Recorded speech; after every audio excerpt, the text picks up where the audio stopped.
If you want to be an innovator, you have to believe in stuff that other people don't believe in. When I got a job at LADbible, a very, very good friend of mine said, "But Mimi, you don't know anything about digital media." And I was like, "You're right." But not knowing about the thing that other people know about is fine. It's knowing the things that they don't know about that really matters.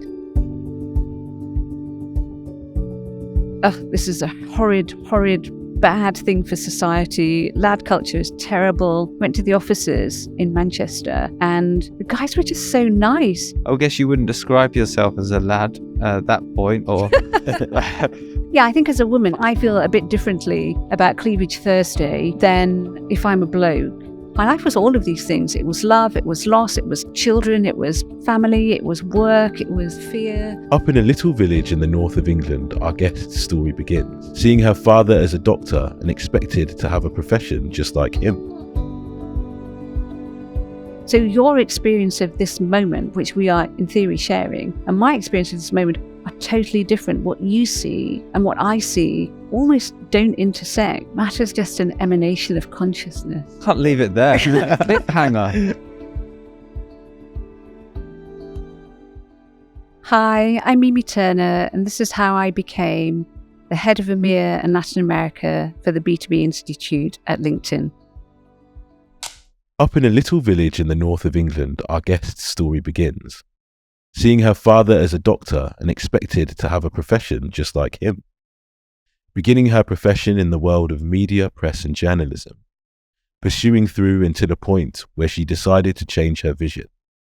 From post to post and pillar to pillar, she has proven to effect change.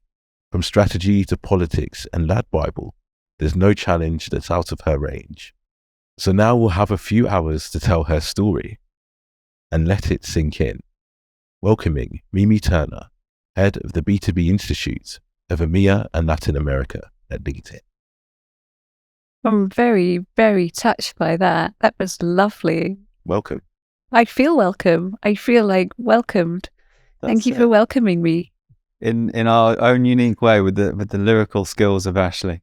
So we get into your story. This is the story of how you became Mimi Turner. I feel like I'm going to learn from this story. You know, it might just be as interesting, you know, it's not a story that I've revisited. So, yeah. There we go. You'll learn something. We'll learn something. Everybody watching, listening will learn something. Everybody's happy. You have had a career that has spanned multiple different companies and industries, from journalism to politics and big media.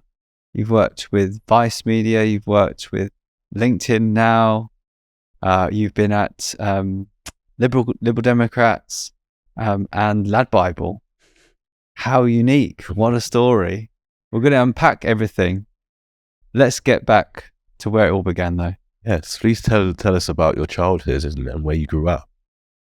Well, I grew up in a very small village in West Yorkshire.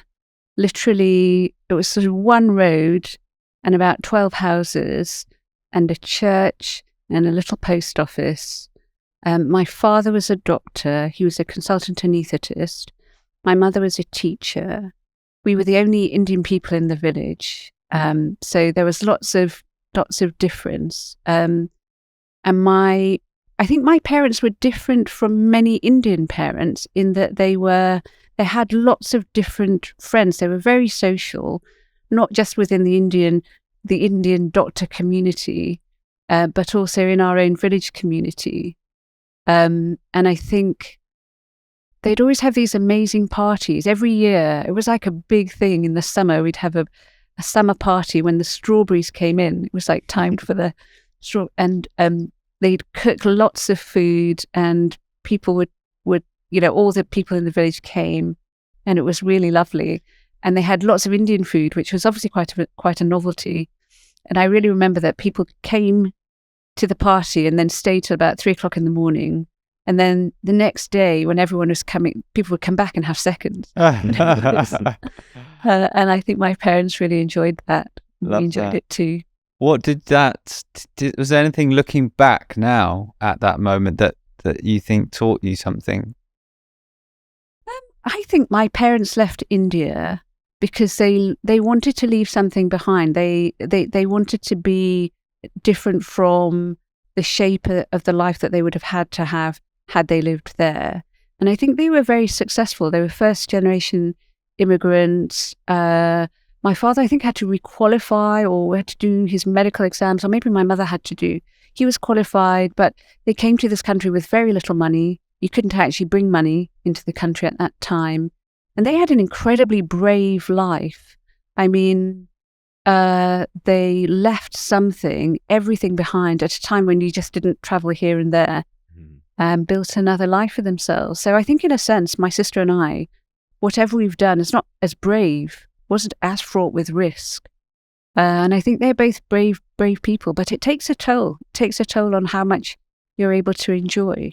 So I think I learned that from them, but they were very happy, flourishing people, and other people were a very big part of that. Our friends in the village, still very much part of our lives now. What were your kind of first experiences going through school? Was there anything that stood out to you that shaped you in any way? I'm sure there are loads of things. I don't really think of that, that sort of model of this one thing that shapes you. I probably wanted to be part of a bigger world. Mm-hmm. We had it wasn't a life where very many things happened. Mm-hmm. It's not like, I was to say the lives of children. It's not like the lives of my children. We didn't do very much from year to year. And I think I wanted, when I came to London to study, it was like coming to the Emerald City. You could go everywhere that you wanted to go. It was amazing. And now when I go to New York, I sort of have a bit of that feeling again. But yes, I think I probably wanted to be part of something bigger, and it may be even more anonymous, but bigger. Yeah. When did your love of journalism begin? That's a really interesting question, because I had zero love of journalism, actually. I wasn't like I wasn't like William Hague or Martin Sorrell, who read the Financial Times from the age of 9. I think I read the Charlie Brown and I read the tennis, and that's about it. Because and I don't think I had ever even thought of journalism as a possibility. We had a very sort of quite like a formal expectation of what we do. In Asian families, they basically, it's not just that they wanted me to do things. My parents wanted me to be a doctor, but also I had no sense that I knew better. It's not like I had it like, I was a burning will to do something, I'm going to do it. I didn't have that either. I didn't really understand the power of what journalism could be until I was at university. I was at Imperial. And I wrote for the student paper because I wanted to. And then you'd go into the junior common room on a Wednesday when Felix, which was the paper, came out, and you could just literally see people reading the thing that you'd written. And I think for me, it wasn't even the writing, it was the ability to communicate. It was to hold that maybe 150 people right now are holding the thoughts that I put in at this moment. And it was a sort of synthesis of something that happened. And I got involved in the student radio station. And then there's a guy called Declan Curry who said, Mimi, we're going to do a news program. He actually went on to be a producer at LBC and then had a big career at the BBC. And he said, we're not going to do just kind of music, like everybody would come in with their 10 CDs and they play all their Nirvana. We're going to do a news program. We're only going to interview people who we've seen on TV. And I was like, yeah, I'm down for that. That's big. Yeah. That's different.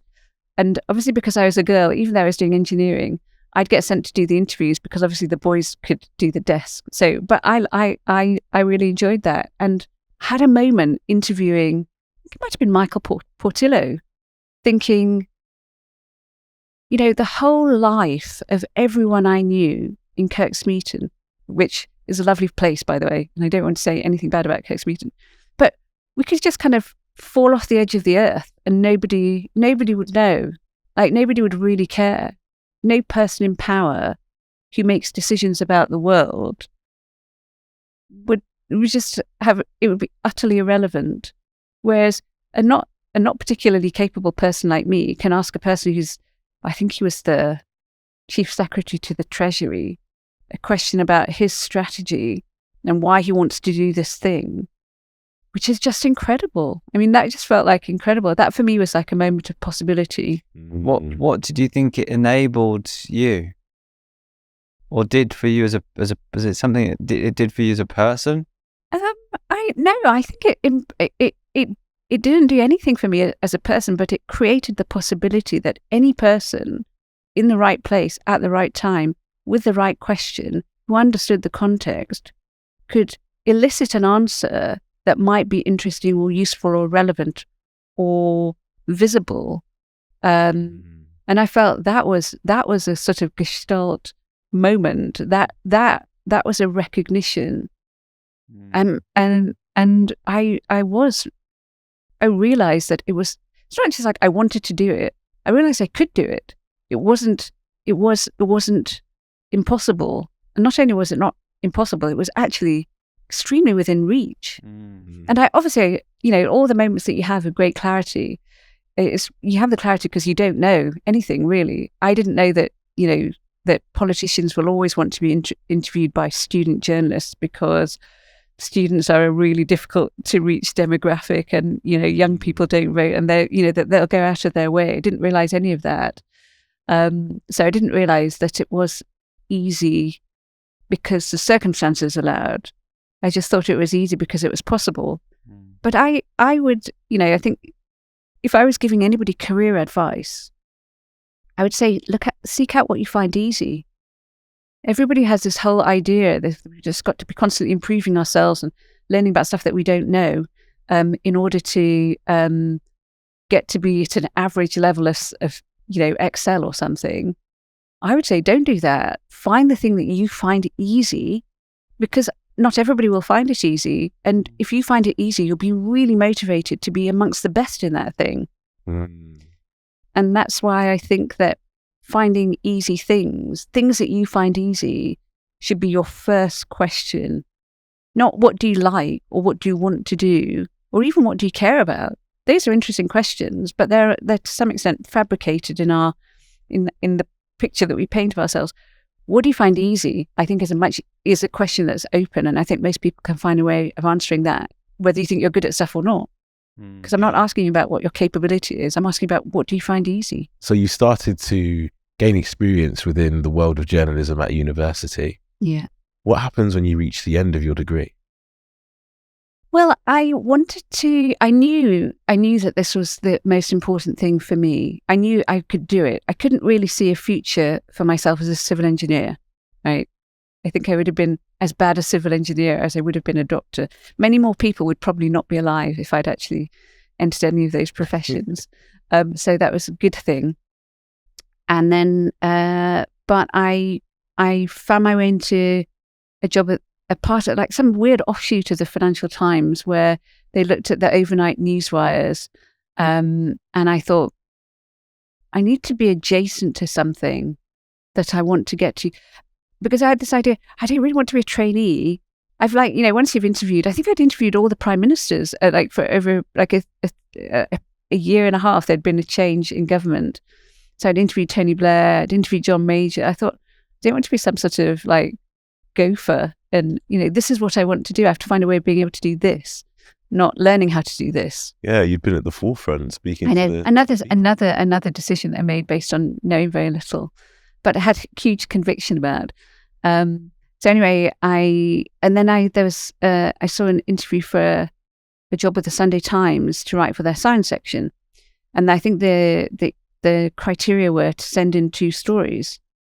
So I sent in 2 stories that were, because I'd done a science degree, I kind of understood complexity. I could just about read somebody's 4-year dissertation with all the kind of graphs and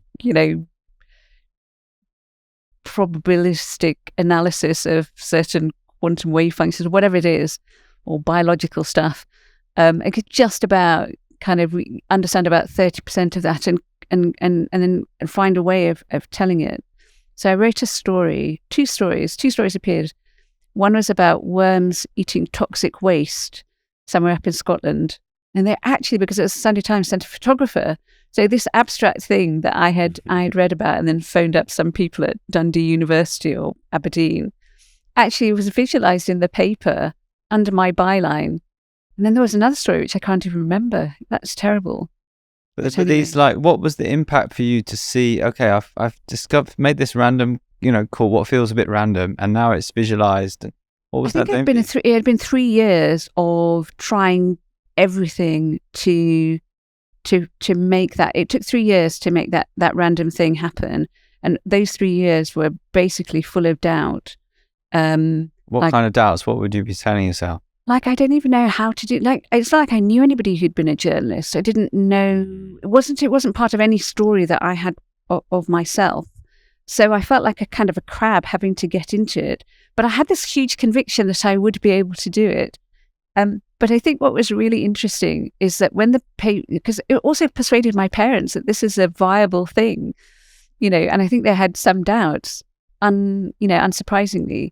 But then I think my father took the paper, it was the innovation section of the Sunday Times, and I still have a copy of it somewhere.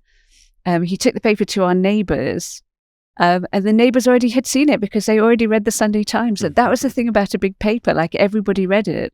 And I just felt, yeah, that's right. That's what I do now. So I felt this impossible thing had become possible. Brilliant. Which is a very, very nice feeling. Doesn't last for very long, but it's a very nice feeling. And actually, maybe it does last because I'm still remembering what it felt like.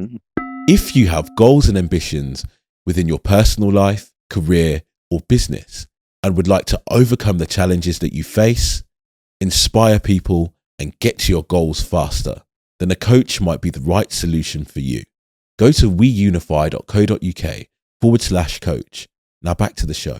So, I mean, you're in publications now. People are able to see your work. Your neighbours are able to see your work without you even having to physically show them or tell them.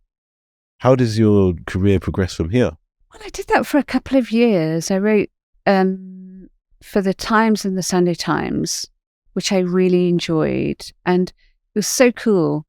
When you phone someone up and you're saying you're writing a piece for the Sunday Times, I think I wrote something about the pitch at Leeds United had some new technology underpinning the drainage or something. And then you phone up like the press office and then they say, oh, we'll get the chairman on. Do you want to speak to the chairman?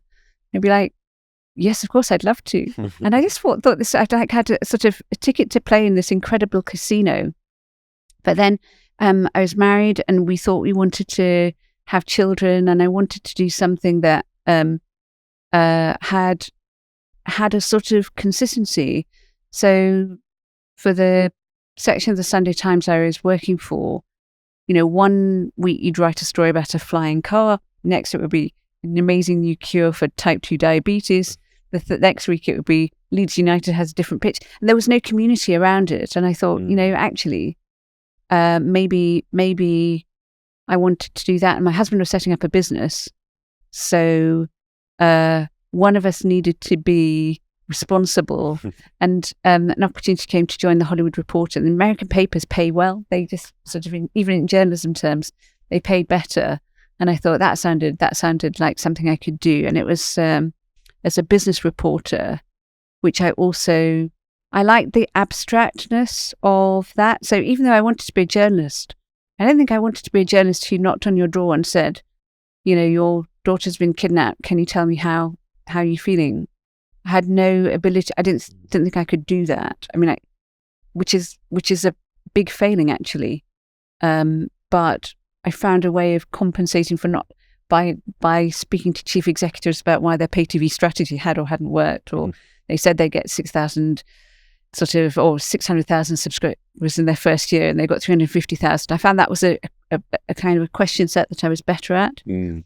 And so I joined a very nice team at the Hollywood Reporter, their European team, and it was a brilliant period of time to understand the way that businesses work. And we're foreshadowing a little bit here, but you do eventually leave journalism. But there's something that happens during this time, which you said was, maybe one of the reasons or exemplifies why you did leave the industry. I think I had a realization of the limits that I had as a journalist. I'm not instinctively opinionated. It's interesting, I was having a conversation with an MP at the Liberal Democrats, where I was later the director of strategy, and I was saying, strategy is a very long-term, sort of high uncertainty, low frequency, but you've got to get it right, because otherwise 18 months from now, the ground will have collapsed before us. And the MP I was speaking to was saying, well, the thing about an MP is, when you're an MP, you're shooting from the hip. You've got a vague sense of what you think, and you've got to go in, and your ideas have got to hit somebody else's ideas in that moment. And I was thinking, gosh, actually that's something that I've never had. I like to think about something, I like to understand it, I like to have a sense of what other people who've thought about it have thought. I'm not that keen on going in with a first view, unless it's an instinctive view on something I know well. And I think I'd learned as a journalist that I didn't want to do that personal thing, and I'd been able to sort of hide in as a business journalist, not having to do that. But the Hollywood Reporter became a much more influential sort of it went from being a business paper to like a weekly Vogue for the entertainment industry. So I found myself... Which is not what you got into it for. No, it isn't. It isn't. And everybody was... we went from being the second paper to being the dominant paper globally, but also in Hollywood, which is a small village. And it was a great evolution for this print title. And it was glossy, and we had it was like Vogue, but for the entertainment industry. And so I'd be going out interviewing celebrities, which I'd never done. And I fundamentally just find actors not that interesting. I mean, I know people want to be all over actors, but I just don't know what it is that I'm asking them. And so I found that sort of, like you'd be saying, oh, I'm going to interview, I don't know, Arnold Schwarzenegger. Actually, Arnie was a really different, and everybody would be like, oh, that's amazing. And I'd be like, it's not really. Not for you. Not for you. Who are some of the other names that you were interviewing? Oh, lots of people. And I don't say that they were all boring. They were all in their way interesting, but it was what it showed me is that this is not me. And the culmination was an interview that I did with Colin Firth. So Colin Firth was at that time the BAFTA nominee for the film that he did with Tom Ford. And he was just also doing a film that I think he also got another BAFTA or Academy Award for, which was The King's Speech. So it's a big time in his career. And I think he didn't really like to do interviews. The PR had phoned up and said, oh, well, he's only got a bit of time. So you'll have to go to Chiswick, because he lived in Chiswick, and you have to do it on Sunday, and you'll get 20 minutes, which is a good, a generous amount of time. And I was like, and then she said, and it's Halloween, so he'll be wanting to go trick or treating, and I'd be like, well, I want to go trick or treating with my children. So anyway, I was like quite grumpy anyway, because it takes an hour and a half to get there. Plus, I don't want to talk to Mr. Darcy about his bodice ripping. I just don't care. And also, I can tell he doesn't care. This is not what Colin Firth cares about. Colin Firth is as much on the run from Mr. Darcy as I am. Have no desire to ask him about this stuff. So eventually he showed up, and then we were sitting down. He'd say, oh, this is really nice of you to come out on a Sunday. And I thought, oh, well, at least you're not a completely, unpleasant person. And I said, in this 20 minutes, what I think we need to get out of it is something that feels truthful to you and feels truthful to me, which is obviously not the way I'm meant to pitch an interview, by the way. This is not how you do this. They can't fire me now because obviously I don't work for them, but this is not how you do this, kids. And he's thinking, well, this is a strange start. This is not normally how it goes. And he said, oh, that's really interesting. What do you want to get out of it? And I was saying, I don't want to write a cartoon. I don't want to write the 50 other features that I've read about your brooding presence. And it's like, we had just a very straightforward conversation. He was telling me all sorts of stuff that you definitely shouldn't tell a reporter anyway. I think at the heart of Colin Firth was a person who wasn't at all like the Colin Firth that we perceive. So I think he had, both times he'd married somebody from a different culture altogether, which I think is interesting. If you marry someone from a totally different culture, in a sense, you're firing your existing culture and saying, not that, but this. And I thought that was interesting. And I think I wrote a really unusual piece about this kind of classic, everybody's top 10 Englishman who really isn't this at all. And I spent quite a bit of time with him. So we were there for 3 hours, and then we went for a So it's walk. supposed to be 20 Yeah. minutes. It was 20 minutes. Turned into 3 hours. And I think I sent it to Colin to say, well, is there anything in this that you really would object to? And he said, no, I really enjoyed this process. I really enjoyed, and we sort of became randomly a bit friendly. And I was really proud of the piece. And I think what I realized is that this is not how you do a piece. This is not what you're employed to do. As a writer, as a journalist, you're employed to get something shouty that's notable, not to do portraiture. And I felt that what I had discovered about myself, to cut a very, very long story short, is that faced with a person, I was actually much more invested in that person than journalism really allowed me to be. The rules of journalism are not that you think, how can I present this person in a way that meets my kind of gaze, but also somebody else's, but is true to themselves. There are three people in that relationship. In journalism, really, you have to sell out that one person so that you and the reader are the unified view. And I just thought, so you win as the paper, the audience wins because they get their bit of juicy news, and Yes. the person loses. The person loses. That's the transaction. And I fundamentally just don't like transactions anyway. And but also, if you want to be a great journalist, there are great feature writers, Lynn Barber, Jeannie Duggery.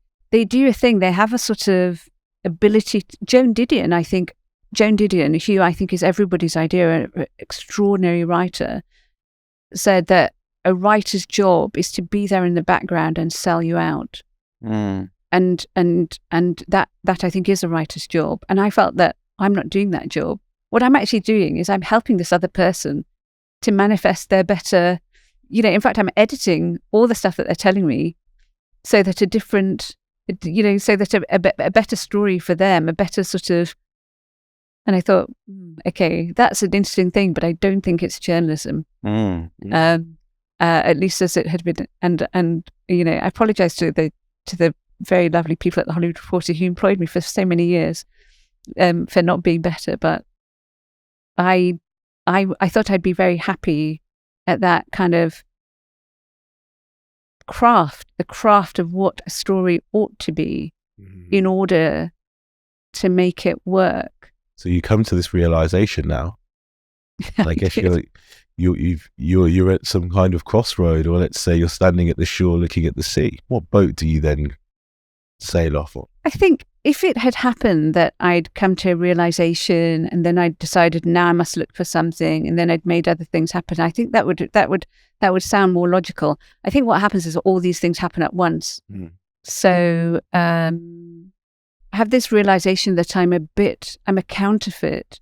So I think that's the thing about being an imposter. We all talk about, everybody talks about imposter syndrome, but Arsene Wenger in his next memoir will say, I didn't feel, but I think sometimes we are imposters. We actually are. I was actually an imposter. I was actually, for 10 years, had been pretending somewhat successfully to be a journalist.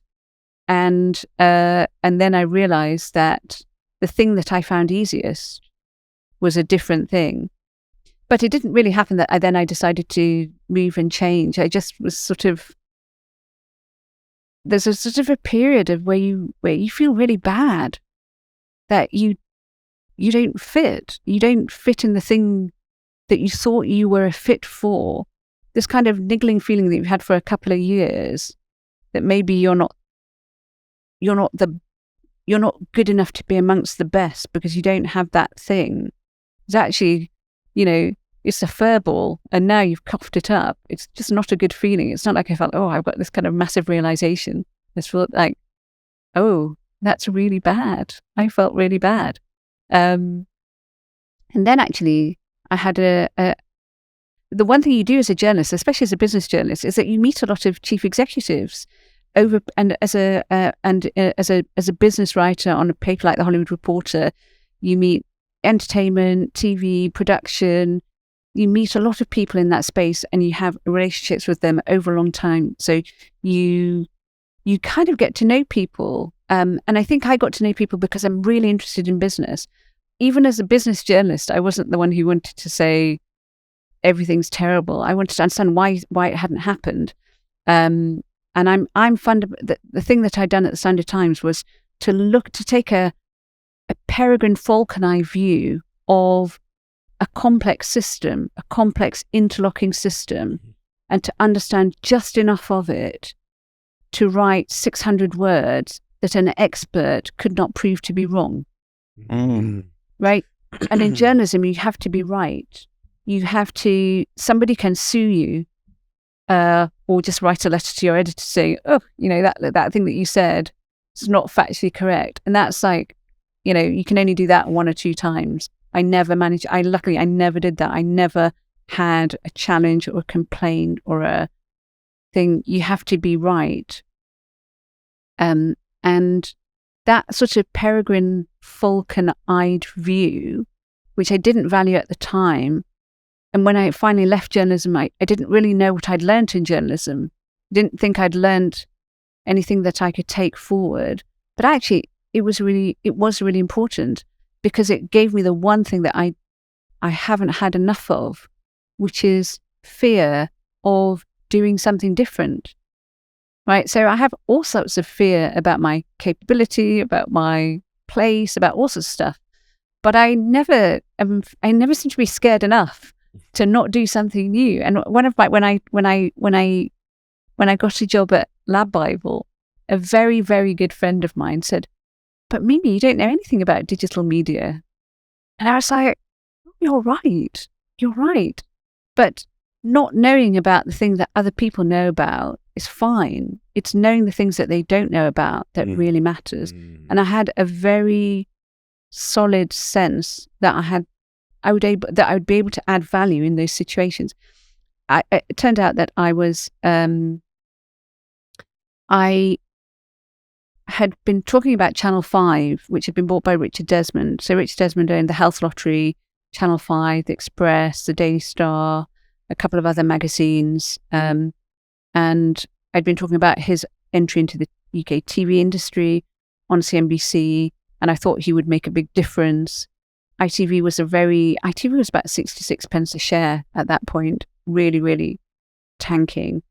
And there was a revolution coming for terrestrial TV. And I felt that he would play a really strong role in it, because he had a combination of assets, but also a kind of instinct that meant, even though he was an outsider in TV, my bet was on him. And then So your sort of business analyst skills, or analysing businesses for journalism, came into play here to see an opportunity. Well, he got in touch. Right? He got in touch with me and said, "Oh, I thought you gave me a very good hearing, Mimi." And I thought that was really interesting, because and said, "Come and see me." So I went to see him, and to try and understand a bit of their business. And then I think about a year later, he said, "Come and work for me." And I was thinking, I should obviously say no, because I don't know anything about. The job was as a communications director, and as a journalist, I had a lot of communications directors on my I think it was a BlackBerry then, but I didn't. Never been one yourself. I'd never done anything like that myself. And instead of saying no, I said yes, because I just really wanted to not be an observer as well. Portraiture is fine, but I wanted to be in a fight. I wanted to be in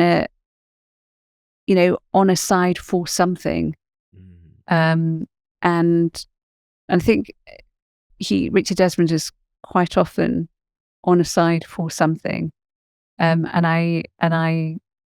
everybody said, you should probably stay where you are because you've got a good reputation, you're in a good place, and that would be a big change. But I had already said yes. Okay. So you enter into this new industry, new role, director of communications. New industry, new role. What were the first kind of challenges you had to overcome? How did you deal with that? There are like about 150 challenges. There was both the where, the who, and the what. Where I was working, who I was working for, who I was working with, and what I was working across. So I think that would easily be 20 things, which I don't think we need to list here, but they were all 20 chunky things, which were new and difficult. But I do want to share a moment that you said you learned the learning of triumph and disaster. The 15th of September 2012. Oh gosh. And yes. the Daily Star in Ireland publishes their paper, and there's some photos of two people on holiday. Yes.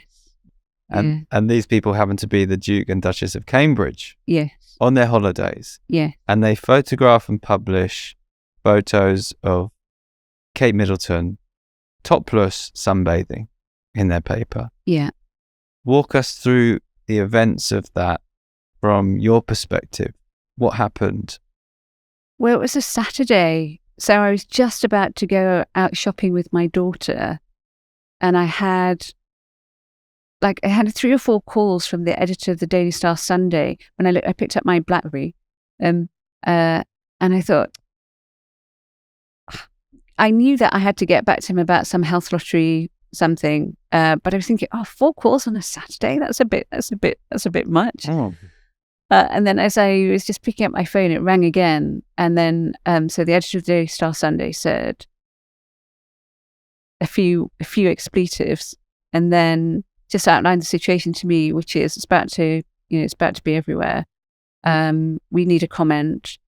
And I was relatively new. I think I was in my first 6 months as the director of communications for Northern and Shell, which is a big media business. Which outlets did they? Had the Daily Express, the Daily Star, OK, a couple of other magazines, Channel 5, which is obviously a regulated business, the Health Lottery, which is a regulated business. It was a sort of big chunk of media, and it was probably, I think, the biggest independent media business. And this was just a sort of unspooling, uncontrollable, bad situation.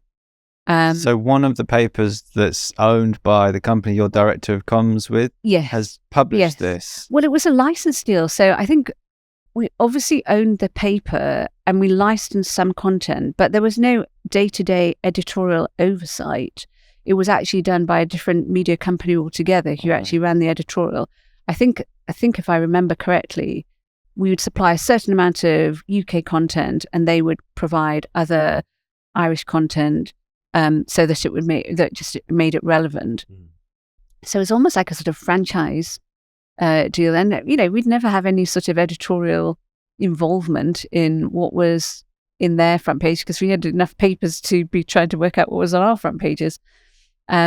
So this was just a hyper-real situation. But what made it, the sequence of events that happened had 2 really important components. Now, a lot is taught about like crisis comms, and if generally in a crisis, you get in a crisis comms person. You get in. There are whole agencies who just do crisis comms. But I think the most important thing is to have a CEO, or in this case, the owner of the business, who is accessible. So I think I phoned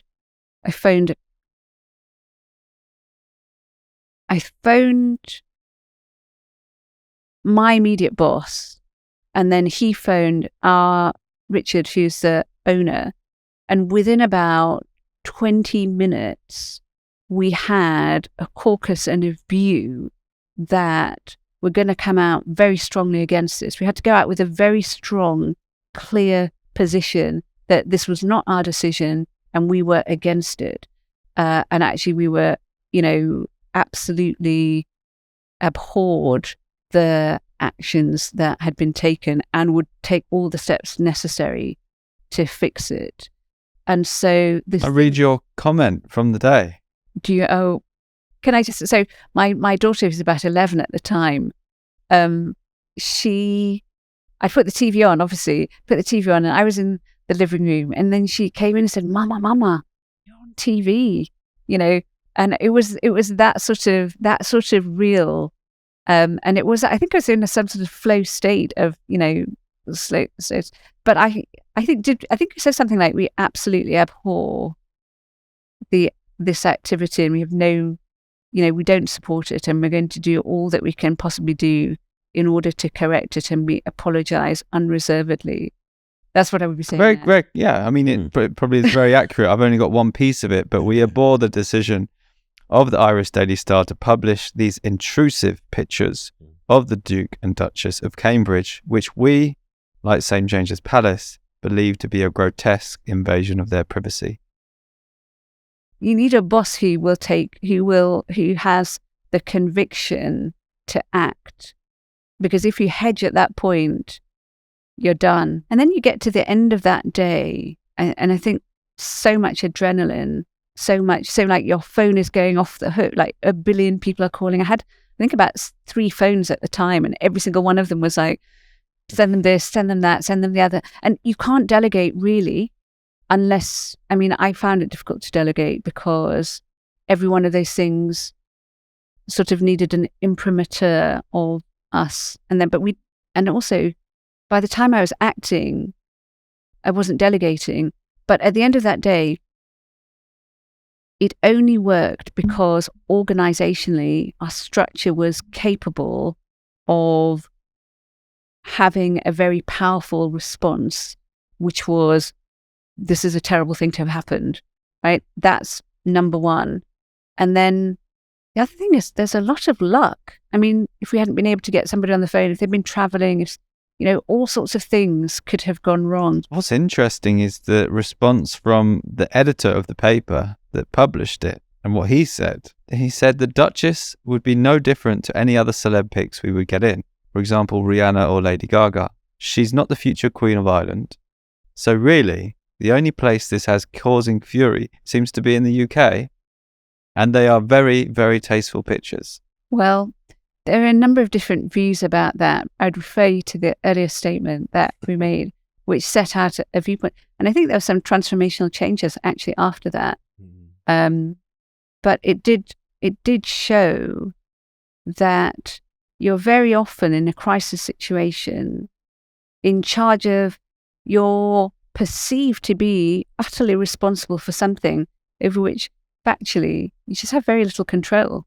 There were 364 other days of the year that we had no idea what was on the front page of the Irish Daily Star, and it never caused a problem. So moving on, you moved to a role with the Health Lottery, and you get your first commercial deal. Tell us about that. So actually, the first commercial deal I did was quite soon after I joined as the communications director, because it was a very commercial organisation, and it was there was a test. It was a test to try and persuade our partners, our retail partners, who were retail partners who distributed the Health Lottery tickets, to create a sort of customer benefit for their staff, by which they'd get a free lottery ticket every week, so that actually we'd build a sort of engagement and some connective tissue. And in one of our management meetings, it was sort of suggested, it was put to me that this would be my job, although I don't think my face was saying it. I was thinking, okay, I'm the communications director, which I've got about a week and a half's experience, or maybe a month and a half. This commercial thing is something I've never done. I don't know how these things work. I've never, as a journalist, you don't do any commercial deals. You don't do any deals. You don't do any PowerPoint. You don't do any Excel. You do, this is a story that I'm telling you in 500 words. And if I'm wrong, you can sue me, right? That's what you do. So this whole idea of like, you're going to do this thing. I just went back to my office and I sat down and I thought, what am I going to do? And then I thought, I'll just go and find some commercial people and ask them what I should do. So I went to a guy I knew who's the head of broadcast sales for Channel 5. And I said, what do I do here?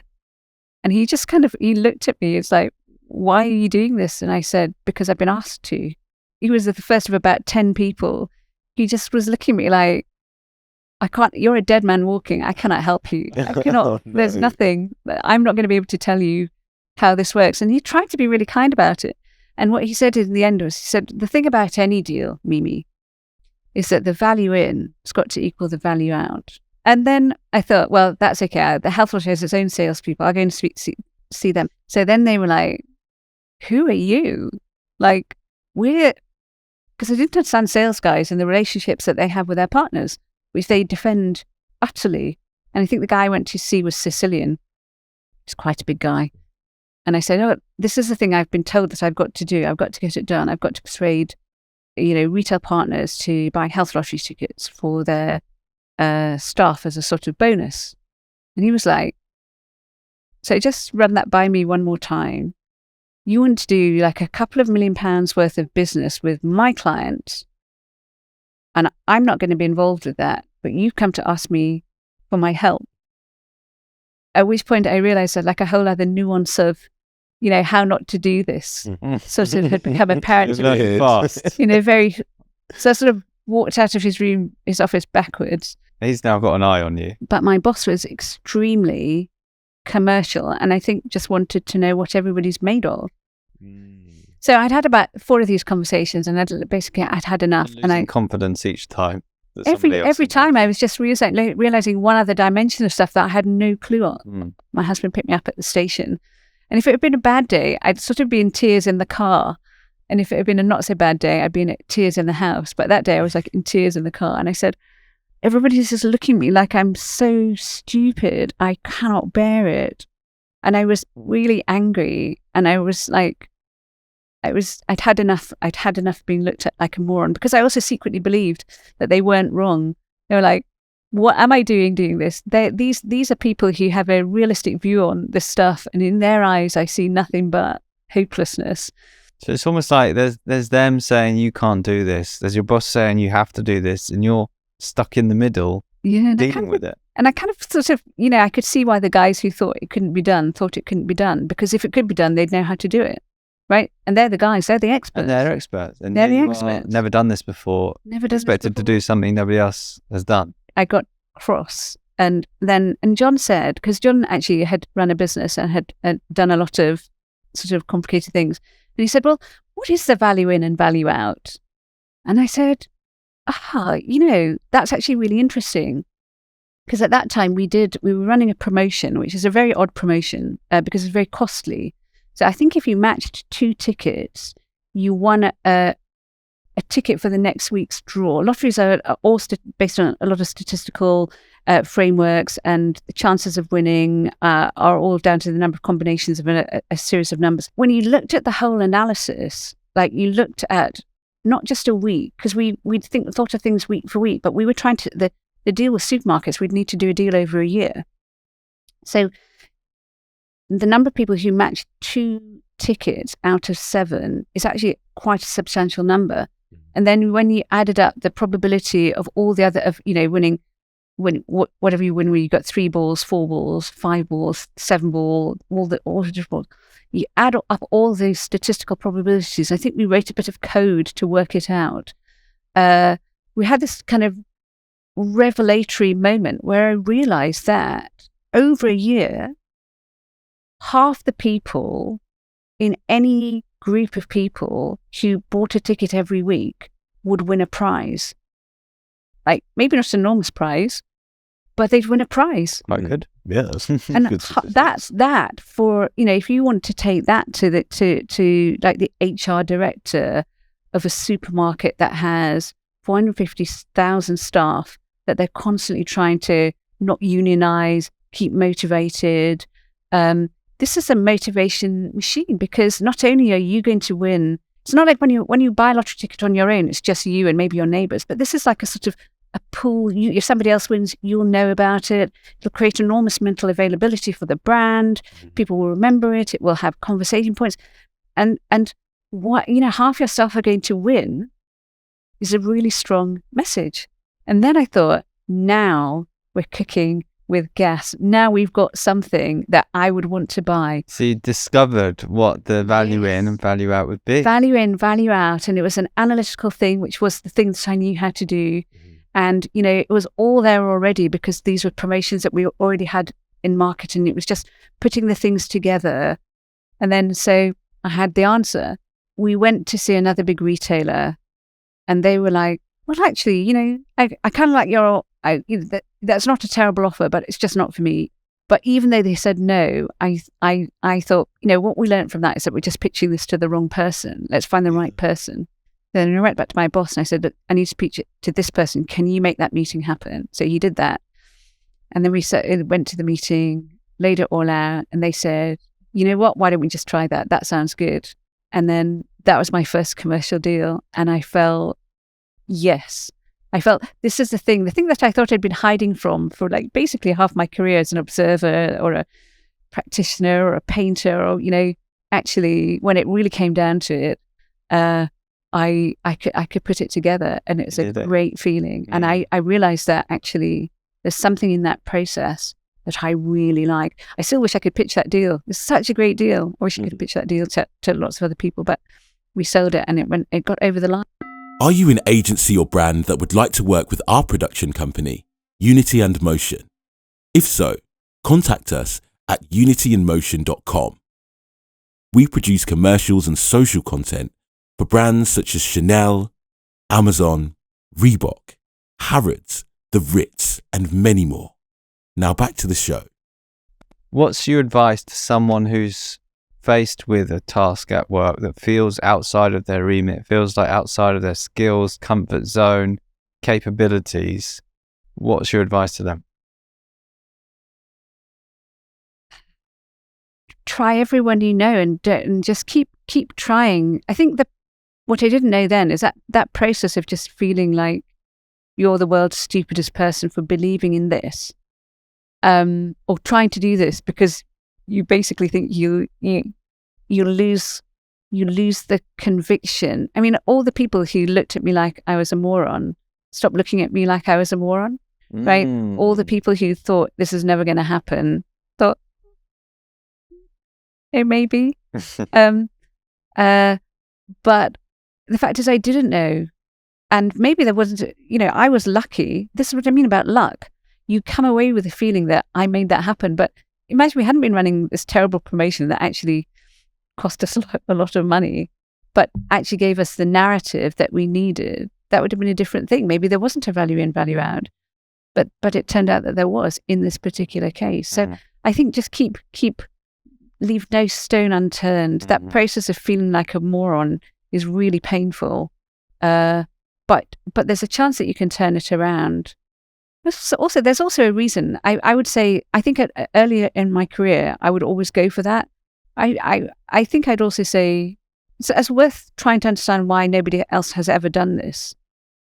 That's worth understanding. But I think the thing that I learned from Richard Desmond, who I tremendously admire, is that he wasn't so concerned with things that other people thought were possible. If you want to be an innovator, if you really want to do innovation, you have to believe in stuff that other people don't believe in. Not just that they haven't done before, but they haven't done it because they didn't believe in it. And I think I wrote a piece for Marketing Week a couple of years ago. You did, and I've actually got a quote from it I was going to use later, but I think that was the time to bring it up. And this was about being a visionary. Yes. Because you were put in the top 100 visionaries, I believe, of that year. Yes, which was a very bad place to put me, but anyway. And your quote was, "A visionary is someone who believes in a future that other people are not prepared to imagine. And that's the easy part. The hard part is continuing to act on those beliefs until you persuade the rest of the world that you are right. The difficult part is being able to change opinions and create a movement. The hard part is what separates business leaders from the people who get shunted off at the first round of Dragon's Den." I think that sounds a bit harsh, actually.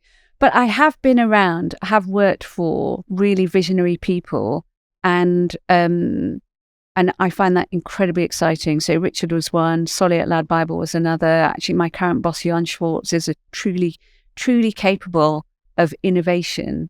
And what's interesting is when you're adjacent to those people, you become a bit more like them. You become a bit more, and so finding people who you want to be like, I think, is a really important part of, and what they're going to be different from you, because if you found people who are like you, you'd already be like them. I think there could be no more different people than me and some of the people that I've worked for. But I wanted what they manifested. I wanted to be like. I admired it, and I became, in that kind of magnetic field that they existed, much more like that than I ever would have been. So I think uncomfortableness is not always a bad thing. So Difference is not a bad thing.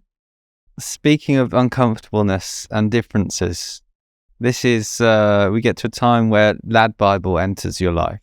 Yes. Now, for those who don't know, LADbible is a very big organization. Now, this is a company that they claim to reach 2/3 of 18 to 34-year-olds across the UK. Yeah, I'm That's a sure. huge amount. Yeah, I remember doing the initial piece of work for that stat. Okay, Yeah. interesting. Yeah. They have 262 million followers worldwide across all major social platforms. Oh, I bet it's more than that. But anyway. Perhaps more. And their 5 websites attract almost 69 million unique visitors every month. They have LADbible in terms of the brands under the group, Unilads, Gaming Bible, Sport Bible, and Tyler, generating more than 28 billion content views globally every year. So big organization. They had an IPO in December 2021, raising 30 million, raised capital worth 30 million, with revenues over 50 million in 2021. Big organization. When you joined, 5+ years ago, LADbible was known for videos of men sliding down escalators and dogs. This is the cat video era. Innocent times. Men pushing their baby in a pram around a skate park. This is the type of content you may see in the early days. I think that's fantastic. I've got time in my life to see, a load of men with a supermarket trolley dressed up as a sort of Ferrari. I've got all the time in the world for that. It's great content. What was your first thought when this opportunity to work with them came about? And explain what happened. I was introduced to Solly, who's the CEO. He founded the company 2012, went to Leeds University, and yes, that's where it all began. Solly Solomou and Ariane Kalantari, by a friend, and he said, these guys are really doing something. They want some sort of, you should go and talk to them. And the business is, it was chunky then, and then it became enormous. And I think a couple of things drove that. One is that we changed the framework of the content so that it was much more inclusive. So when I joined, I think there was fair to say a bit of sketchy content there. There was kind of a lot of glamour model stuff, and all of which was really, certainly within the guide rails of content, but I felt it just didn't. I felt that the content on the platform was like 95% of it was so funny and clever that it appealed to everybody. There was nobody who wouldn't see one of those memes and think it was a brilliant meme. And the brilliance of very low, very fast read social content is something that we don't think about or we don't talk about, because we kind of view it as, most of social media is a baddish thing. It's either not good for you or it's bad for society, but it's what we do anyway. We just doom scroll.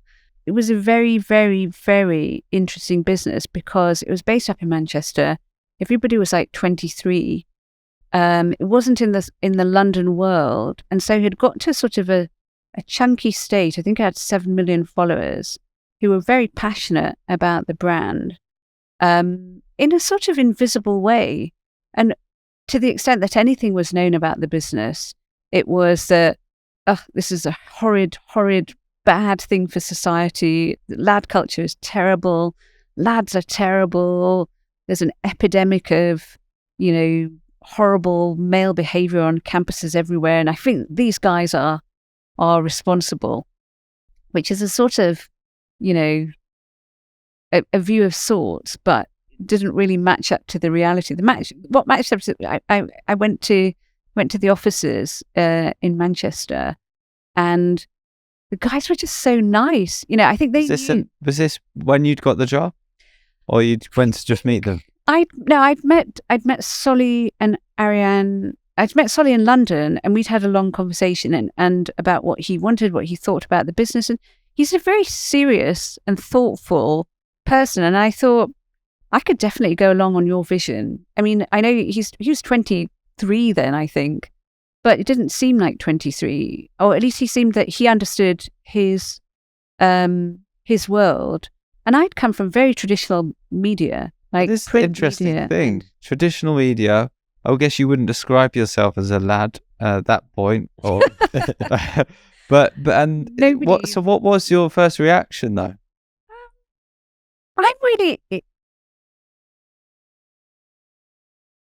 I think I felt that in a whole career of media, the stakes had been such that a traditional media platform is based on its knowledge and expertise. It knows something and you don't know it. So it sets up a sort of power hierarchy. So, and especially the kind of quite serious media that I consumed, worked for, wrote for, read, it's all expertise based. So the Times knows what's happening in Ukraine more than I do. Therefore, the Times reporter on the ground has a story that it's the value exchange for me listening is that they know more than I do. And that's the whole model of what I would call traditional media. And I don't mean traditional media with a digital website. I mean, that's the model, or that knowledge status defines one set of media. And what I saw, like in LADbible, was a totally different peer-to-peer conversation that didn't have any of that disparity in power. So when I would talk to the Sport Bible guys or LADbible guys, I'd say, well, the head of social then, I think he's still the head of social now, Mike Vaughan, who's some sort of, one of a dozen people I know in that business who have defined something that happened in their generation. They owned this part of, the increments of human development. And he'd say, well, if my 20 mates see something, and it was all very Facebook then, which just shows you how much things change in five years. But if my 5 mates see this and they like it, that's what I write for. And I think what I learned from that is that if your 5 mates like it, then 100 million other people will also like it. And the test was, do you like it? Not, am I telling you? And the status relationship in social media it's a totally different paradigm. It's about relatability. It's about this guy who has pimped up a supermarket trolley to look like a Ferrari so that he can pretend that he's driving a Ferrari. He's like you. You're not aspiring to him because he climbed, he's the first man to be on. He's not Elon Musk, although we love Elon Musk, but he's a person like you. The stories that are the most important stories are stories of people like you who are doing something that's interesting that you could do if you thought about it. You just haven't done it, but it's not out of your reach. And there's this whole world, and I think they're very separate. And I think traditional media really struggled to try and understand how should it manifest itself in the social world, because it's always about they're basically selling the pots of the past, the newspaper feature, online, like in their social feed. Click on this article. That's just the content of the past in the product in the containers of the future. It's a kind of uneasy thing. Even now I think, okay, well I do want to read that article, so that works for me, but it's not an innovation. Whereas this kind of peer-to-peer communication, this peer-to-peer story, this peer-to-peer thing that involves us all was so powerful because there was no distinction. And that thing was just like a different thing. It was like you're going to need a bigger boat for how big this is, because I had never ever seen that before, and I'd been around, and that's how I knew these guys knew stuff that I didn't know. Like everything that they knew, I didn't know. It's not like I knew some things and I was going to tell them because I was an expert. I knew nothing. They knew everything. They knew everything about this other thing, and I love another thing. But they've employed you to come in and do something though. And they know all of these things you don't know. They're very different. They've had very different life experience maybe to you. Visually very different maybe personalities. You're sat in a room with maybe the leadership team or something. How? Well, that's 23. You don't have like a leadership team. They had actually very formal processes, which I respected. Ariane is actually a really good COO. He's very operational, but it wasn't. I think they thought I was going to tell them off because they'd done loads of girly stuff that somebody was going to say you shouldn't do. And I thought, how am I ever going to have any kind of? Why would they ever listen to me? I just am so far out of whatever they think a person who understands. I thought there would be zero common ground, and I thought it was going to be really tough. That is a tough situation to go into. It is anyway. Yeah, but I already loved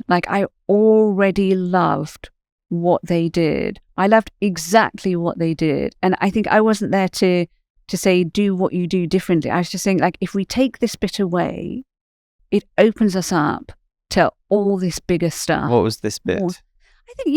I think the kind of stuff, the girly stuff that I think if I'm a woman and I'm seeing that in the feed, maybe it might just be me, it might be a generational thing, but I feel like, okay, I was part of every other joke. I could understand that joke because I thought it was funny. And now like maybe I'm a part of this joke. Maybe I'm the butt of this joke. That's not the right word, but maybe I'm and it creates a sort of dissonance. Woman, do you mean? Yeah. I think as a woman, I feel a bit differently about Cleavage Thursday than if I'm a bloke. And I feel, oh, well, maybe 96% of LADbible stuff is for me, but Cleavage Thursday is just like, I'm annoyed that, perfect cleavage is it just makes me feel differently about myself. So here's a woman coming into the company called LADbible, and you're sharing how you should start to reduce things like Cleavage Thursday or remove them. How do they react to this? I don't think that I was pushing at a closed door, because obviously to become a more commercial business, we'd have to change things. But I think that it was the strength of what they did, and how well it worked and how powerful it was and how you could see it connected with, we could see when a new story is posted, just the site traffic. It's just site traffic. It's like watching all the money come in on a casino. It's very, very addictive. Yeah. And we could do this all the time and bigger. Let's make these changes so that we make everybody feel included. Everybody can come to our party. LADbible's kind of place in the world is to make you feel a bit better about the world and everything in it when you leave the environment, which could be just a scroll on your feed compared to where you started. It's there to be that bit of the world that makes you feel happy in a number of different, quite codified ways. And in order to be true to that, which we were doing 96% of the time, we had to drop the other 4% because then we could make it 100% of the time, and then there was no sort of tension in our offer. Yeah. And they were totally down with that because they did the 96% better than anybody. And we spent about a couple of years, and every Saturday there was something in the Guardian's about the Guardian style section or the Times or the weekend supplements about this is a new business. It's made in the there was a lot of it really worked in the world. People sort of it was so big anyway that when you looked at it and realised how big it was obvious that it should be a story. So there was a big story around that. And what we were, it's not a story about how big it was, it's how big you could become if you had a good and strong view of men. If you believed that young men, 18 to 24-year-old blokes in the UK, lads who liked their life, were good people, and you could reflect that back to them, reflect their strengths back to them, then you became, exponential. What did you learn about young men through that process? What did you think before and then after leaving LADbible?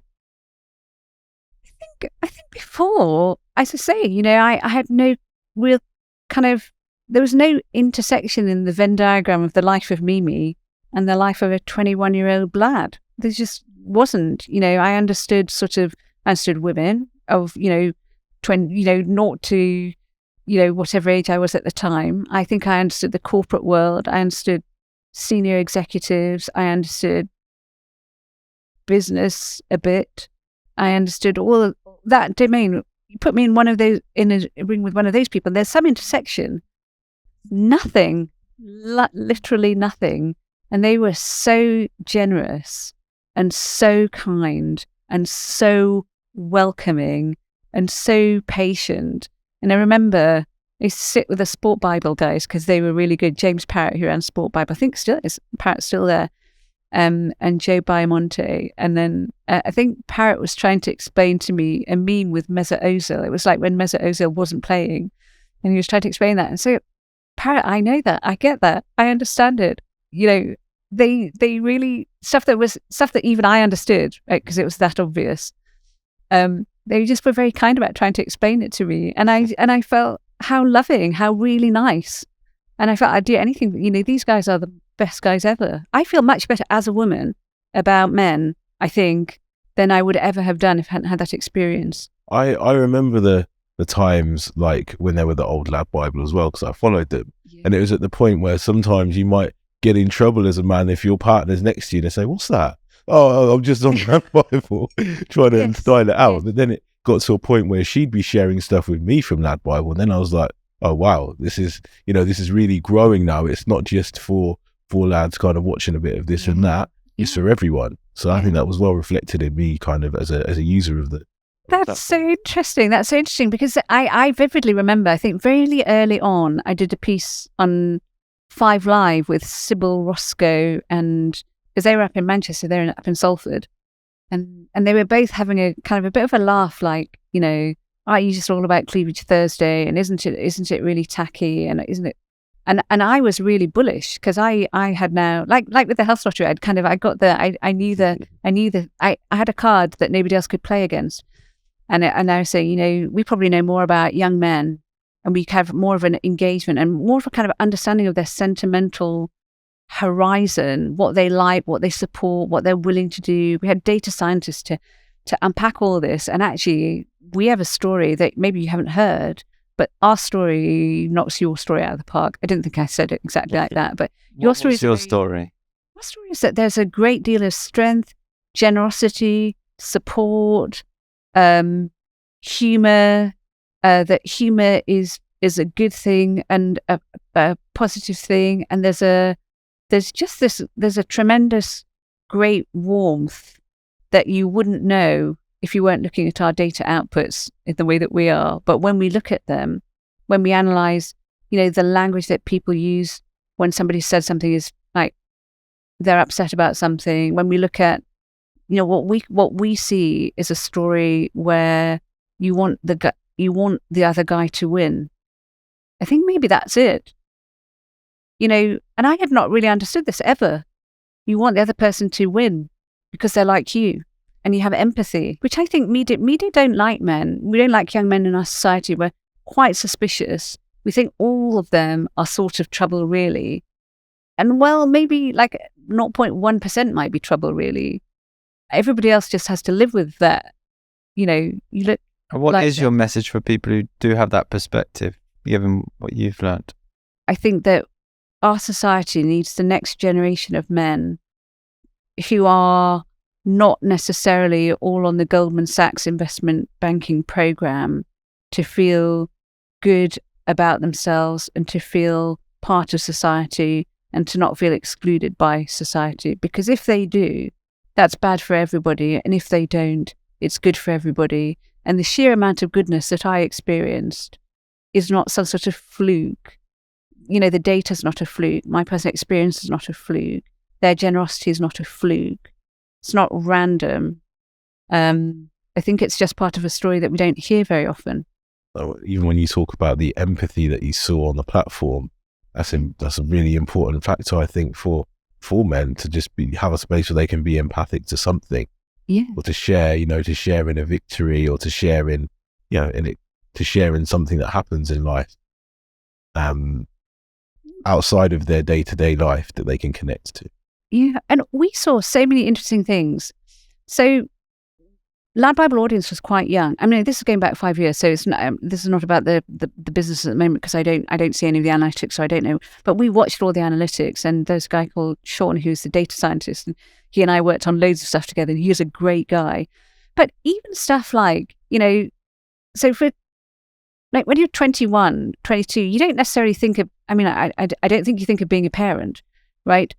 But we get huge engagement on dad videos, dads being good dads. So like dads doing crazy stuff in a very male way, but like how they did their daughter's hair, or, dads doing ballet. I went to ballet, and, they got huge engagement. There's a huge sort of positive thing about great role models, but doing it not in a sort of performative way. I think and everybody was a hero. If you were on LADbible and you told your friends I was on LADbible, it was like, props. It was just unbelievable.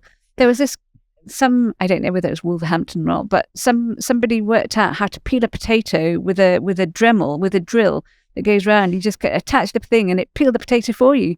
Genius. And there is this kind of male mindset and male space that we don't really know about, and it's doing this thing. It's using some technology to solve a problem that actually technology is not required to solve a problem at all. But to do it in an inventive way. So the potato peeling was one. I think some guy had his daughter stand on a board that rotated so he could do her hair. He could rotate. She would be rotating on some sort of thing, and he could do her hair. Okay, I can't remember how that worked, but it's all this stuff. We just don't see that. Like, that's just new to everybody. It's not new unless that person's your uncle, right? Up until social media existed, that piece of our world, that piece of a huge amount of effort for something that's just funny, it didn't see that automated at scale. This was a transformational thing. It was just a kind of extraordinary picture of another possibility in human development that we hadn't really seen before. Love that. And just so moving on to your career, you spent some time at Vice Media as Senior Vice President of Strategy, and you have CMO role at Wireless Group for their stations TalkSport, Talk Radio, Virgin Radio, and eventually land up as Director of Strategy, Research and Messaging for the Liberal Democrats. What was your experience going into politics? Well, I think I'd always been interested in politics. I mean, I think part of the reason I wanted to be a journalist and then did a lot of stuff in Westminster, was I was interested in the world of politics. I was very interested in how that worked. And I think even in the media businesses that I worked, and even in the health lottery, you could say, was really interested in the lives of the end users. So I think I'd felt and I might have been trying to kind of run a sort of political agenda for young men through the job of the sort of marketing person. That wasn't really the job. That's not, if you hire a marketing director off the shelf, that's not what they really do. And I think I'd been very focused on that, and I thought that's a kind of political conversation. Maybe I should just do that in actual politics. And this job came up, and I hardly ever apply for jobs. I'd done some of those jobs as a consultant because I thought maybe I also wanted to do some studying. I needed 6 months chunks to do some MBA level work to formalize things that I had an instinctive feel for, and to really understand the 300% that I didn't understand compared to the 65% that I did. So I'd taken some time to do that. But I thought actual politics, why that seems like it would be a real fit. And politics is actually really different. It's very, very different. And I still struggle to explain exactly what I mean by that. But in any commercial business, even if you're like me, a sort of dreamer of that life of the end user who wants to make that bigger, that sort of aligns with whatever the CEO wants, because you make it bigger, it shows up in your sales, or it shows up in your engagement. I didn't try to solve the problem that the job was really about, which is get the sales up, or get the engagement up, or get the ticket sales up, or do this. I found I was solving a different problem for which that increase was an adjacent benefit. I think that's a consistent theme, which I try to explain to people before they hire me, that I think I will end up solving a problem that you don't think you have. Because there are loads of people who know how to solve the problem that you think you've got, because they've been doing it for the last 15 years. If you want that, then you don't want me, because they'll be better than me. But I think I will solve a problem that you don't even have any thought about, because you're not trying to solve that problem. An adjacent benefit of that will be your objectives. What was the problem you solved at Liberal Democrats that they didn't know they had? I don't know that. I don't know what I think that I think there's a piece of positioning work that we did that was with Savanta. Don't think I can talk really much about it, because I'm now 12 months nearly out of that. What I find, so politics is really, it's both very exposed. So I ran strategy, messaging and research, and also within that came communications. So at any point, somebody could be on air, an MP could be on air, and something that day is happening. So it's very high stakes. I felt that you were sort of on a very high stage, like 10 feet high, but you just didn't know where the edge of it was. That's just, you've got to have a certain mindset to be comfortable with that.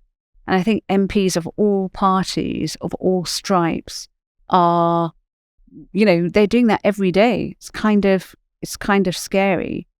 Whereas there's a sort of much more strategic and marketing and positioning discipline around, how you persuade people who maybe voted for you once to vote for you again. That's actually it's a 4 Ps marketing problem. It's basically your product, your promotion, your place, and your price. Well, pricing is not exactly it, but there is at the end of it, if you set the next election as a goal, there is a strategic route to that. But also politics is very, very much about the story of today, being on air for today, doing that. So you've got what I think is the most difficult challenge that every business I've ever been in has, which is the long versus the short. And it's incredibly difficult to take a long-term point of view, incredibly easy to think that the sum of today's short terms is better. And I'm a brand marketer. I believe in brand equity. I think that future value of any endeavor is based on building a kind of long-term memory of what the promise this thing is offering you is.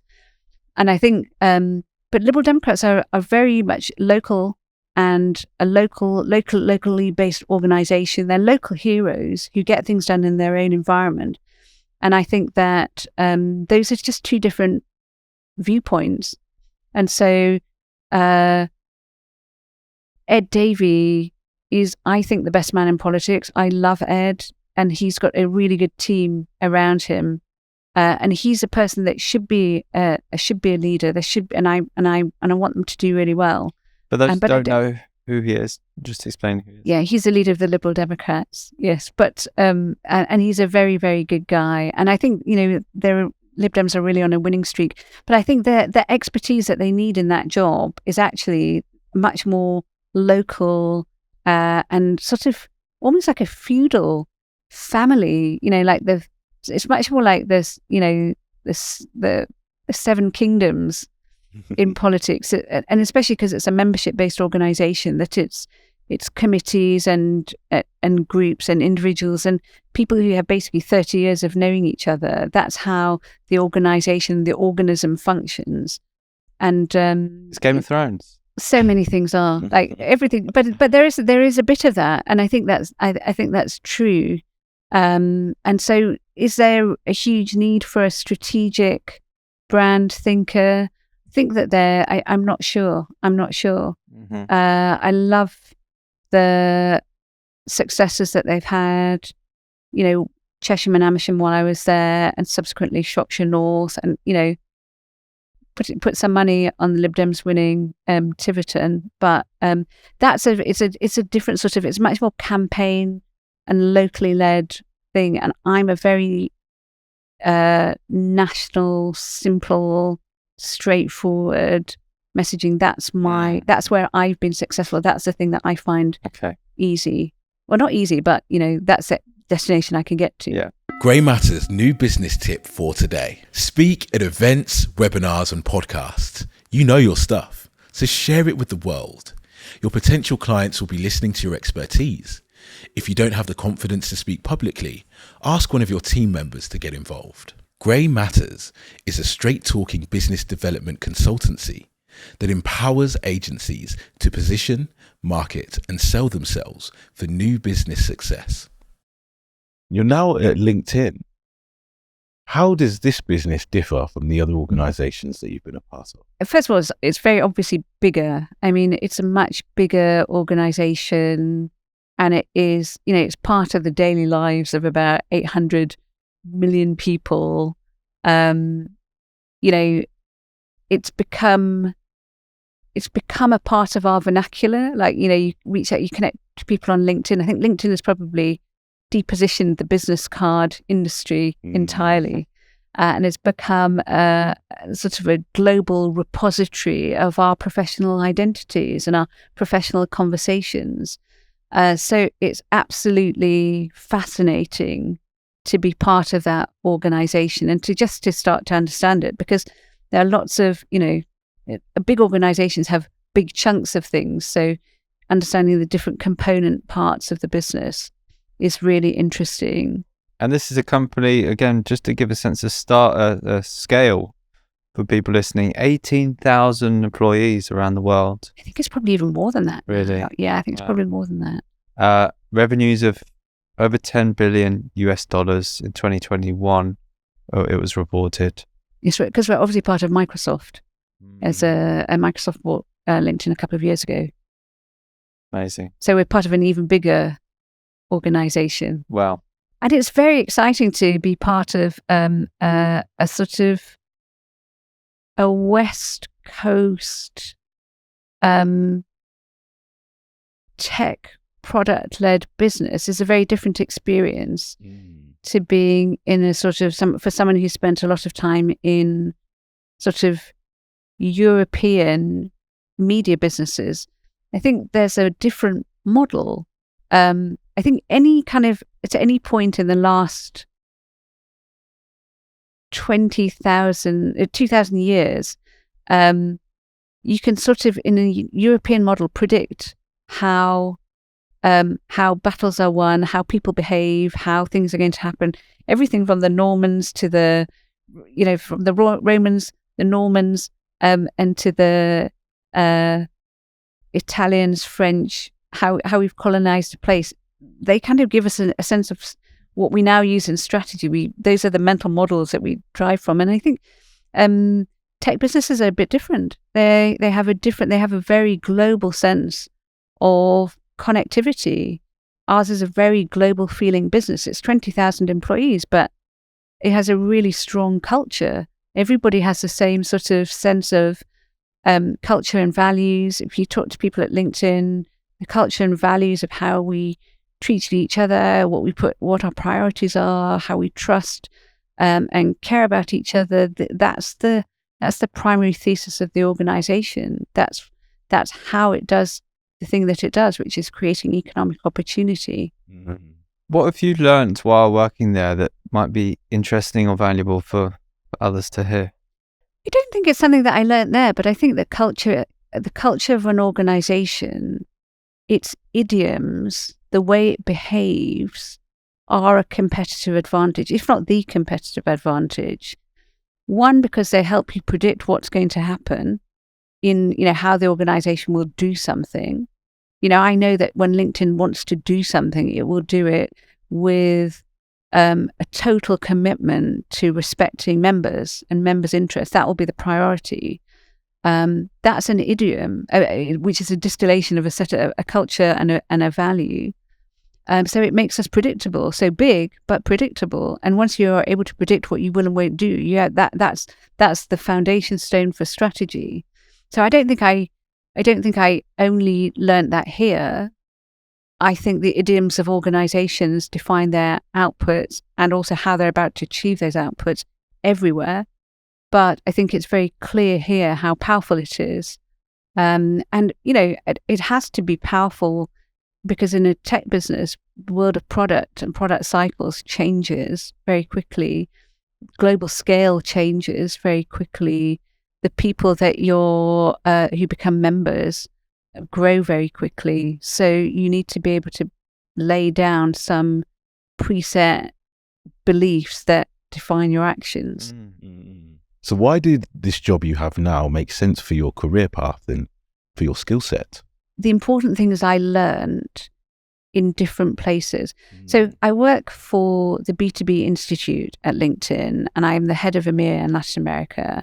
And we're a think tank. We sit within LinkedIn, and we try to provide businesses, probably mostly B2B businesses, with advice on their long-term growth strategy.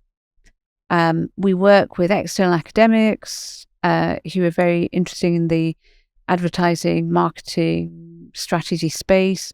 So we worked with Rory Sutherland, we worked with Mark Ritson, we worked with the Ehrenberg Bass Institute. So Byron Sharp from Ehrenberg Bass wrote How Brands Grow, which is, I think, a seminal book which transformed how advertising has worked.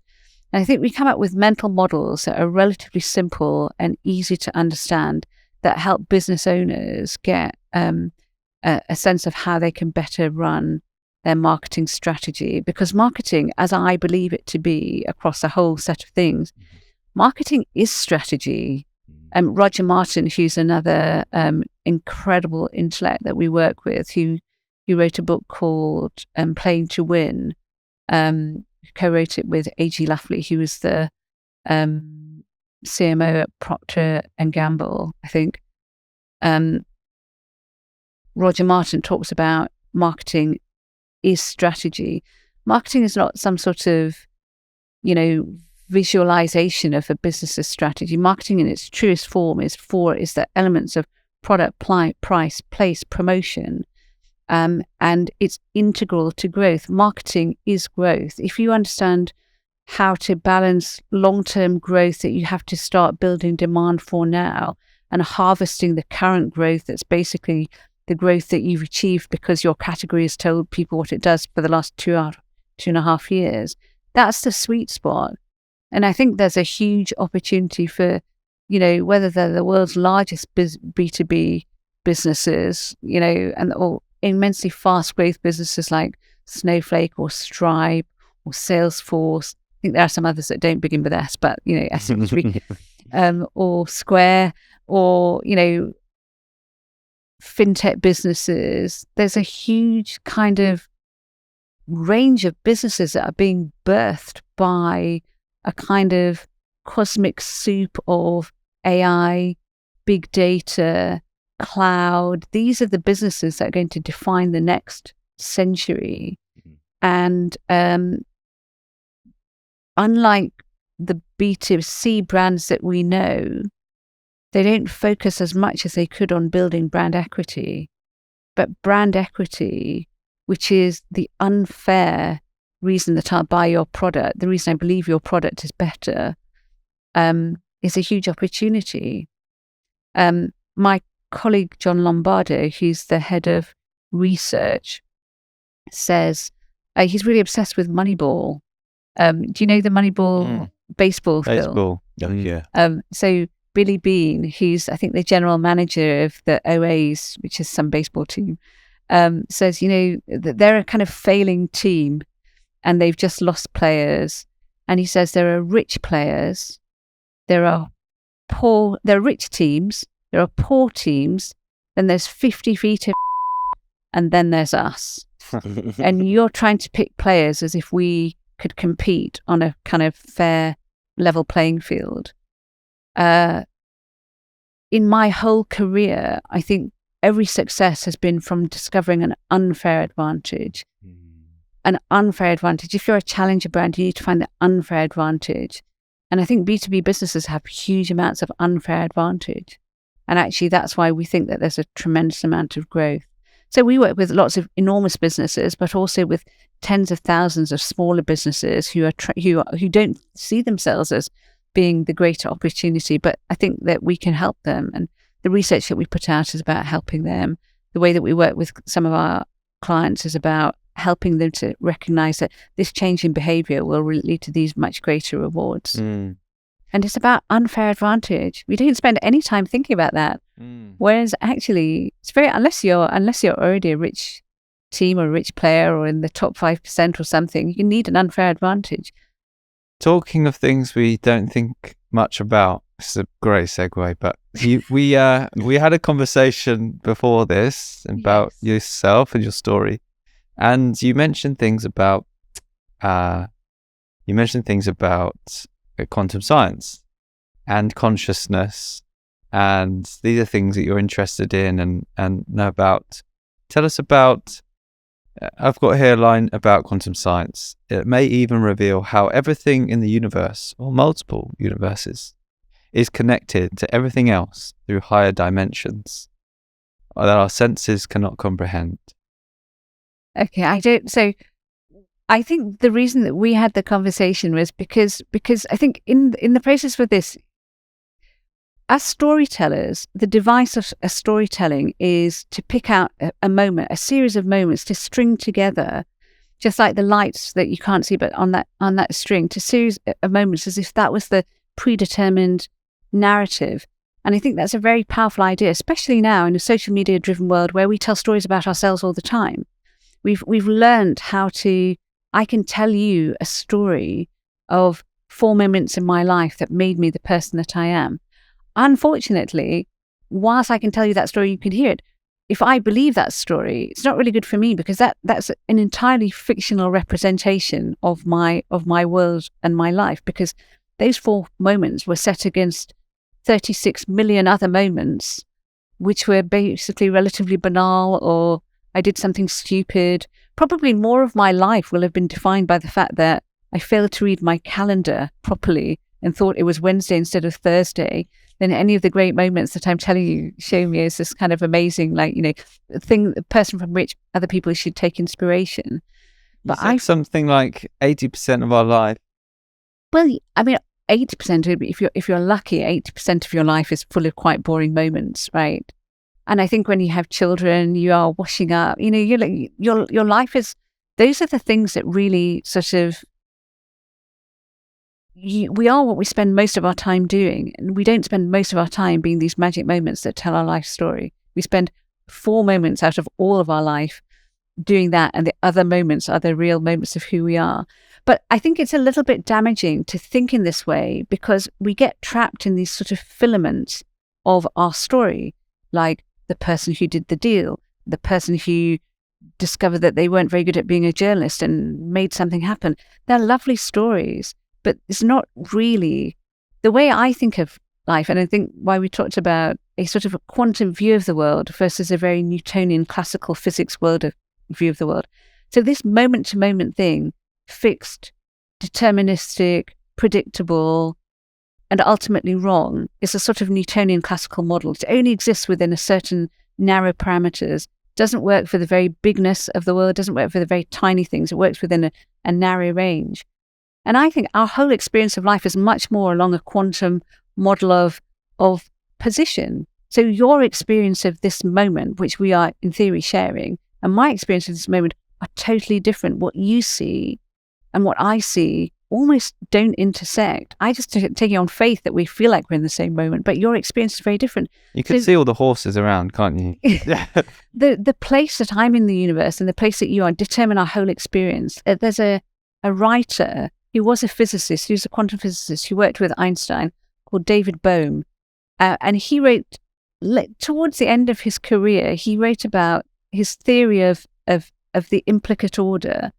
And his theory of the implicate order is that we're all passing through time. At any one time, we're only in this moment of time. Everything from the minute ago, or the second ago, or the micromuon second that's just passed, falls into the implicate order, which is that all the things that happened in your life, or Ash's life, or my life, and that at any one moment, we can take the implicate order is a sort of holographic model.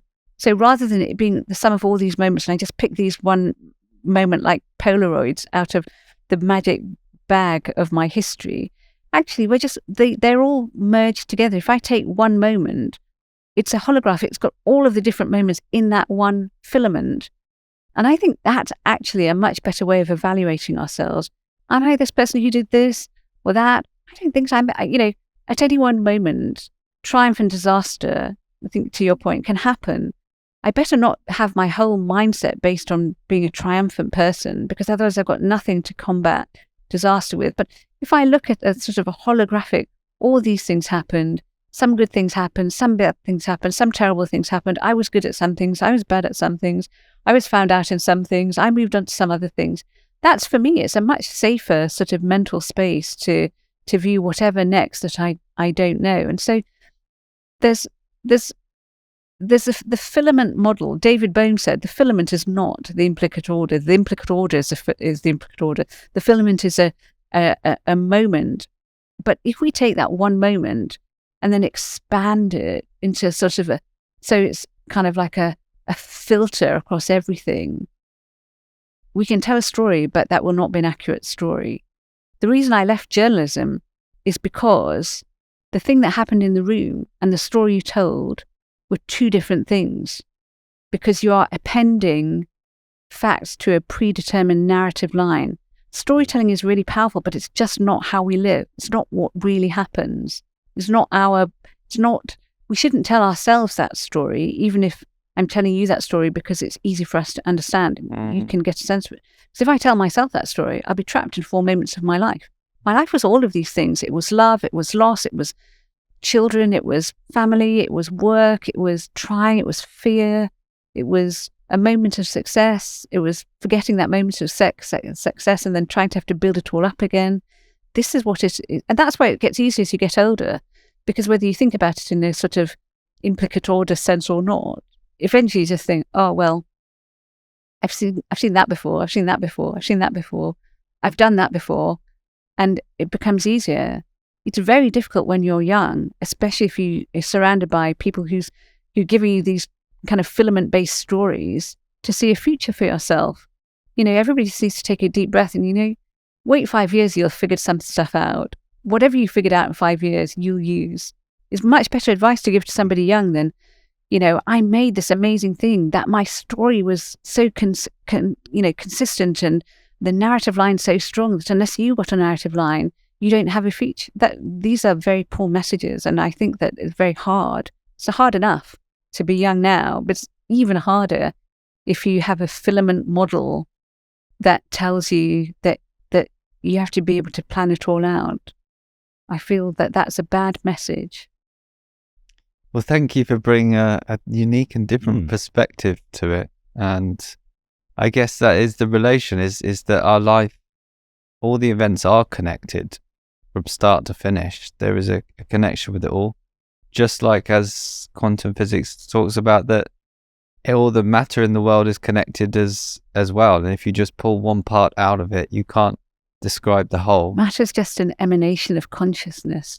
So, but anyway, but we can wrap this up. Yes. I like Can't leave it there. Cliffhanger. Matter is a what of consciousness? And it's just an idea that consciousness has been having lately. Matter, consciousness, space, time. There's so much is is theory that, in a sense, quantum physics. You can be like a football fan. You can like loop quantum gravity theory. You can like this other theory. You don't have to play on the field to have a view. Of course, I know. Even David Bohm's best book, I think I understand about 5% of. But the implicate order, the sense of superposition of quantum, that a quantum wave function exists in superposition until or unless you try to identify a particular moment. So what I'm saying is that at any one moment, the eigenvalue of the multiple eigenvectors of my life exist all at the same time. When you ask me for a moment, I have to collapse the quantum wave function and give you a numerical answer. You want a deterministic answer to what is essentially a statistical way of being. And I find it very difficult for me, because I have more faith in this model than that model, to do that, to collapse the whole thing into one story or one set of stories, because they are all existing at the same time. I think we do need another episode for this version. I love that. I think you explain that really well. When if you're to pull something out, you have to collapse it all. Yes, and that's I think what it is. What is it? The modulus squared of the eigenvalue has got to equal 1. Equals 1. That's what happens when you collapse a quantum wave function. You say all these possibilities. I want to cease all these possibilities and have one answer. I want to know one thing about the position you are and the speed that you're moving at. I want one answer.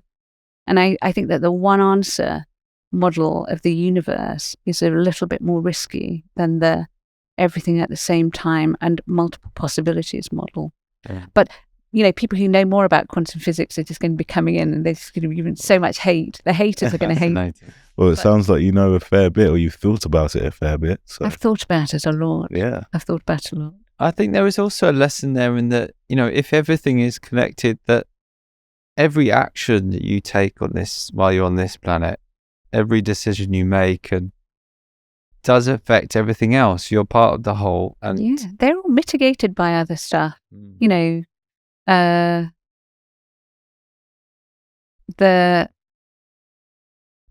totality, this sounds like really silly now, but the totality is the point, right? The point is not what was I in one moment in time that made one thing in my professional life a different outcome.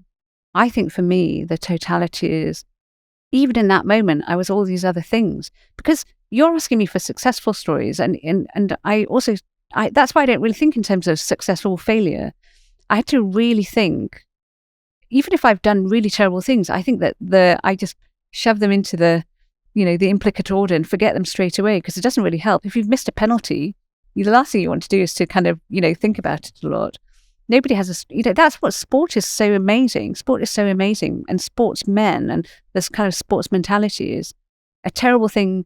You need everything to work, and then it doesn't work. That's why we find it so fascinating. But then the person goes on and, they take a penalty in the next World Cup, and then they land that penalty. And if all our lives were like that, I think it would be impossible to survive at that level. I think the value in you going into that moment and recounting it and sharing it for us today can really help somebody who may have gone or been through or going through something similar to learn, okay, you did get through it. It was all okay, and you went on to great things. And that's what sharing it can do for someone, which is appreciated. I just to finish up that point, I think my advice, if anybody wanted my advice, would be that there could be 100 different futures, right? You could 10 years from now, you'll have found one path, but at any point in that path, there were 100, if not 1,000 other alternatives. And any one of those over a 10-year, in any 10-year cycle, wherever you get to, you should have faith that you can, because I have faith that you'll get somewhere good. I have faith that you'll get somewhere good, because trying and failing and not knowing what to do and failing and feeling like an idiot, these are part of the process of this is what winning looks like. It's not what losing looks like. This is just what, you being in the game, being still there, being still able to be happy about yourself and to be happy and to be, and that's why love matters, family matters, people around you matter, because they give you all the other things. Otherwise, if it was just about our professional success, it would be a very shrill set of notes. The more easy, gentle you can be with yourself, and that will give you more ability to try. Lovely. Yeah. I love that. Yeah. We like to end the show with a little summary from ourselves about your life, and break apart the holograph and just take one little bit and make everything on from it. So apologies for that. No. We'll go for it, Ash. Summary points. I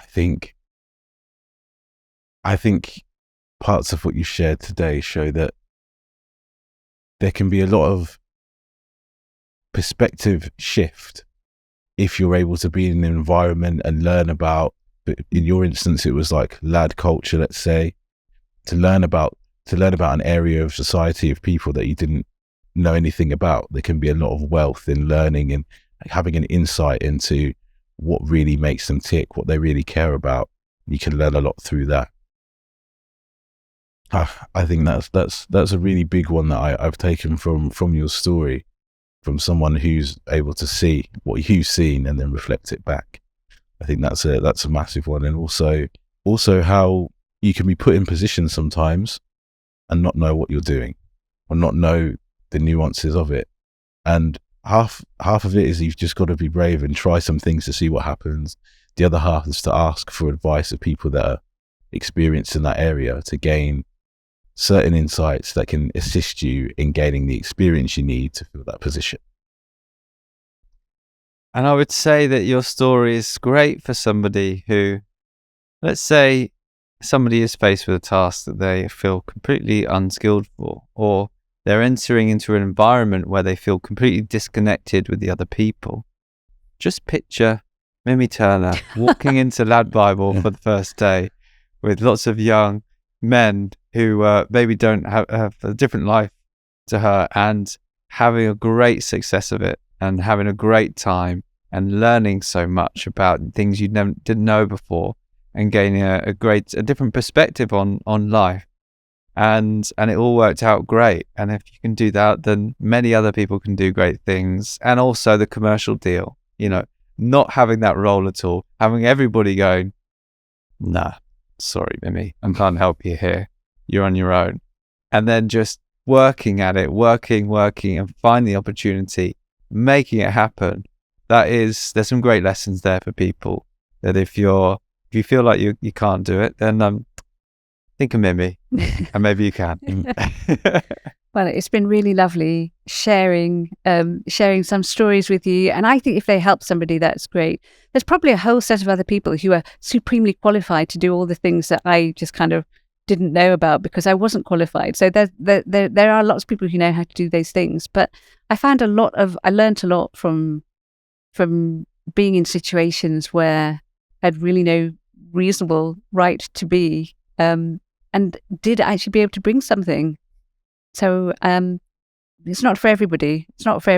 Many people like to do the same things and just get better at it. For some reason, I never managed to do the same things. I always ended up doing something different. Well, thank you for sharing. Thank you for sharing. And this is how you became Mimi Turner. Yeah, and the story's not even finished yet. Exactly. Thank you, guys. Thank you.